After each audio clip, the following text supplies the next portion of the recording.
ಸಭೆ ಮಾಡ್ತಿದ್ದಾರೆ. ಕರ್ನಾಟಕದ ಮೇಲೆ ಹಿಂದಿಯನ್ನ ಯಾಕೆ ಏರ್ಬೇಕು ಅಲ್ಲ ಸಮಸ್ಯೆ ಅಲ್ಲ ಸರ್, ಒಂದಕ್ಷರ ಕನ್ನಡ ಇಲ್ಲ ಅಲ್ಲಿ. ಈ ದೇಶದ ಪ್ರಧಾನ ಮಂತ್ರಿ ನರೇಂದ್ರ ಮೋದಿ ಅವರು ಹೇಳಿ ಹಿಂದಿ ರಾಷ್ಟ್ರ ಭಾಷೆ ಅಂತ. ಇವತ್ತು ಅಮಿತ್ ಶಾ ಭಾರತವನ್ನ ಹಿಂದಿ ರಾಷ್ಟ್ರ ಮಾಡ್ಲಿಕ್ಕೆ ಕೊಟ್ಟಿದ್ದಾರೆ. ಆ ಹಿಂದಿ ರಾಷ್ಟ್ರದ ತಿರ್ಕನ ಕಲ್ಪದ ವಿರುದ್ಧವಾಗಿ ಪ್ರಾದೇಶಿಕ ಭಾಷೆ ಕನ್ನಡ ನಾವು ಹೋರಾಟ ಮಾಡ್ತಾ ಇದ್ದೀವಿ. ನಮ್ಮ ಭಾಷೆ ಮೇಲೆ ಹಿಡಿತವನ್ನ ಶಾಸ್ತ್ರ ಕೊಟ್ಟಿರುವಂತ ಹಿಂದಿ ವಿರುದ್ಧ ನಮ್ಮ ಹೋರಾಟ. ಕರ್ನಾಟಕ ತೋಟಪ್ಪನ ಛತ್ರ ಅಲ್ಲ.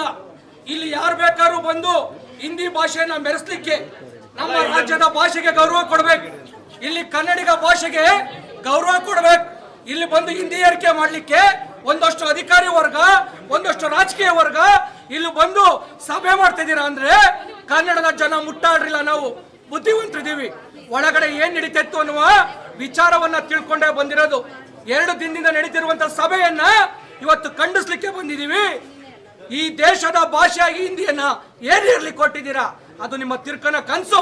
ಆ ಮುಟ್ಟಾಳ ಅಮಿಷಾಗೆ ಹೇಳ್ತಾ ಇದೀವಿ, ನಿನ್ನ ತಿರ್ಕನ ಕನಸನ್ನ ಬಿಡು. ಪ್ರಾದೇಶಿಕ ಭಾಷೆಯ ಒಕ್ಕೂಟ ರಾಷ್ಟ್ರವೇ ಭಾರತ. ಪ್ರಾದೇಶಿಕ ಭಾಷೆಯ ಒಕ್ಕೂಟ ರಾಷ್ಟ್ರವೇ ಭಾರತ ಹೊರತು ಹಿಂದಿ ರಾಷ್ಟ್ರ ಅಲ್ಲ ಸ್ವಾಮಿ. ಭಾರತ ಹಿಂದಿ ರಾಷ್ಟ್ರ ಅಲ್ಲ. ಯಾಕೆ ಕನ್ನಡಿಗರ ಮೇಲೆ ಹಿಂದಿಯನ್ನ ಏರ್ಲಿಕ್ಕೆ ಹೊಟ್ಟಿದ್ದೀರಾ? ಯಾಕೆ ಕನ್ನಡಿಗರ ಮೇಲೆ ಹಿಂದಿ ಭಾಷೆಯನ್ನ ಏರ್ಲಿಕ್ಕೆ ಕೊಟ್ಟಿದ್ದೀರಾ? ನೀವು ಹೇಳ್ಬೋದು ದೇಶದ ಭಾಷೆ ಹಿಂದಿ ಅಂತ. ನಾವು ಒಪ್ಕೊಳ್ಳಿಕ್ಕೆ ರೆಡಿ ಇಲ್ಲ.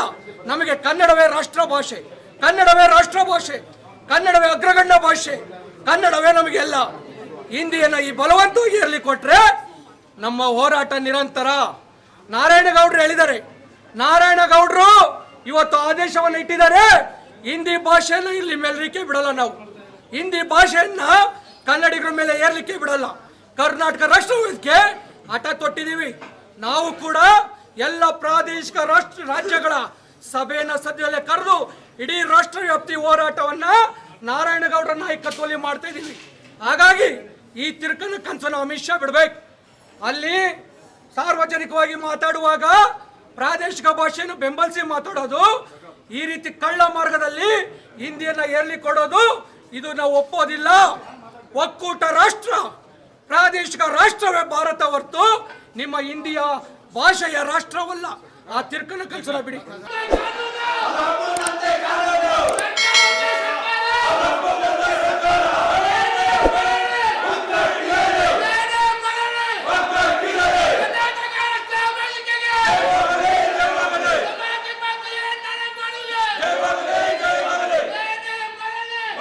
ಲೇಟೆಸ್ಟ್ ಹಾಗೂ ಇಂಟ್ರೆಸ್ಟಿಂಗ್ ಸುದ್ದಿಗಳಿಗಾಗಿ ಬಾಸ್ ಟಿವಿ ಕನ್ನಡ ಚಾನೆಲ್ನ ಸಬ್ಸ್ಕ್ರೈಬ್ ಮಾಡಿ. ಹಾಗೆಯೇ ಬೆಲ್ ಐಕಾನ್ ಪ್ರೆಸ್ ಮಾಡಿ.